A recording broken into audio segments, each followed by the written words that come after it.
tal? Buen día, vamos a iniciar con nuestra clase de laboratorio de polígrafo. Esta sesión viene un poquito más corta que las pasadas. Vamos a ver sobre la aplicación y funcionamiento del polígrafo. El examen debe ser practicado en un lugar aislado de ruidos, sin distracciones visuales, con buena iluminación y mobiliario adecuado. La silla para el examinado debe ser fija y con brazos, ubicada en un recinto con paredes de color claro, tipo clínica. El equipo de polígrafo como tal tiene un neumógrafo que registra movimientos respiratorios o lo que ya habíamos visto anteriormente, que es la frecuencia respiratoria, un cardioesfigmógrafo para medir la presión sanguínea, un galvanómetro que detecta corrientes eléctricas y un sensor de movimiento. El galvanómetro va a ser para la cuestión de la sudoración y el sensor de movimiento, pues precisamente para ver pues qué movimientos estás realizando, si estás tranquilo, si estás realizando pues, movimientos a manera de nerviosismo. El equipo realiza una medición de la respiración, la transpiración, los latidos del corazón mediante unas bandas que llevan unos sensores que se ponen sobre el cuerpo de la persona sometida al examen. De esta forma se pueden detectar cambios en la respiración, en la presión arterial, en el ritmo cardíaco y en la sudoración de la piel cuando la persona se encuentra frente al interrogatorio. Lo que se busca esencialmente con el polígrafo en una entrevista es lograr la mayor cantidad de registros de los cambios corporales anteriormente ya mencionados, para lo cual se debe reafirmar continuamente el set psicológico. Esto lo que permite es que se tenga una mente despierta para que tenga una continua retroalimentación. Para elaborar una pregunta se debe realizar un planteamiento de una determinada situación y que debe elegir una respuesta dentro de la estructura de la pregunta podría considerarse como una estrategia para la corroboración de una situación determinada. Por ende, la formulación de la misma debe ser muy precisa. Esto determinará que tanto el entrevistador como el examinado hablen el mismo idioma.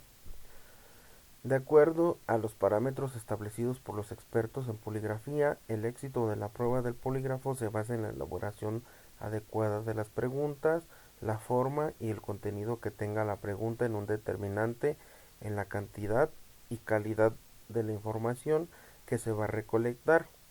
La efectividad del examen va a depender en gran parte de la elaboración del interrogatorio. Una pregunta mal elaborada puede llevar a que el examen no tenga los resultados que se esperaban.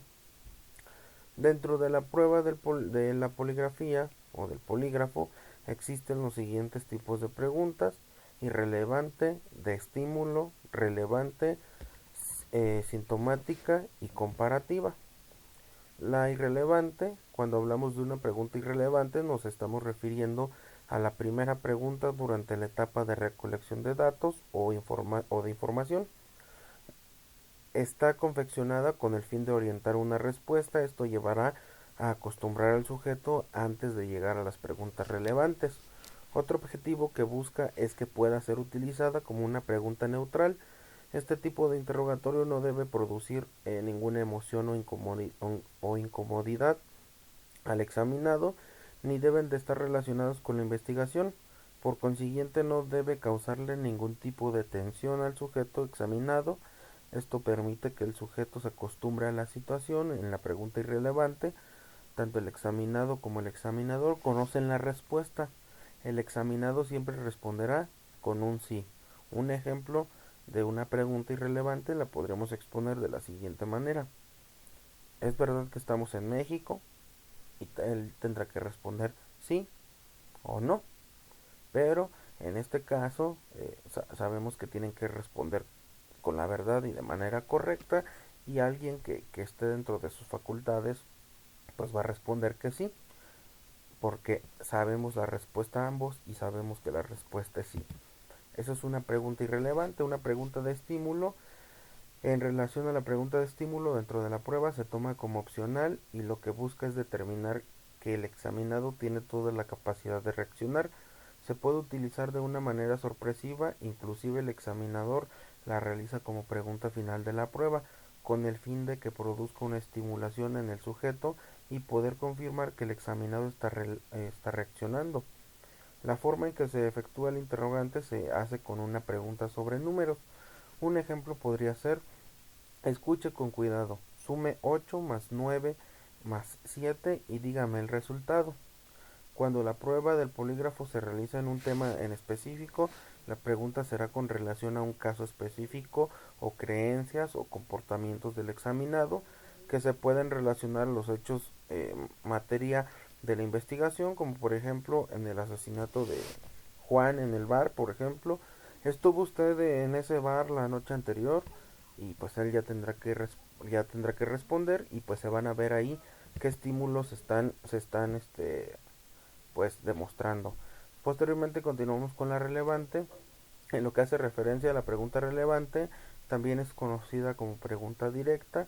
Este tipo de interrogante tiene directa relación con los hechos, materia de investigación, o con el tema que es motivo por la cual se está desarrollando la prueba de polígrafo.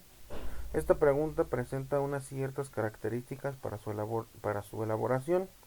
La pregunta debe ser muy sencilla y directa, debe iniciar con un verbo como robó, mató, vendió, falsificó. En ninguno de los casos debe incluir terminología legal, debe ser elaborada con el fin de que se pueda contestar con el sí o con un no. Al ser diseñada debe ser lo más corta posible, aproximadamente de 8 segundos. Al momento de la prueba la respuesta debe ser clara y precisa. Durante el examen la terminología utilizada en la pregunta debe ser comprendida por el examinado. La pregunta no puede ser elaborada de tal forma que sea acusatoria o intimidatoria en contra del examinado. Esto podría acarrear autoincriminación. Las preguntas deben ir dirigidas a un tema determinado y nunca ser compuestas. Durante la prueba, cada uno de los interrogantes realizados debe enfocarse a un determinado aspecto dentro de la investigación. Cuando se esté frente a exámenes con especificaciones especiales, como lo son las sumas de dinero, siempre se utilizará la aseveración parte o todo.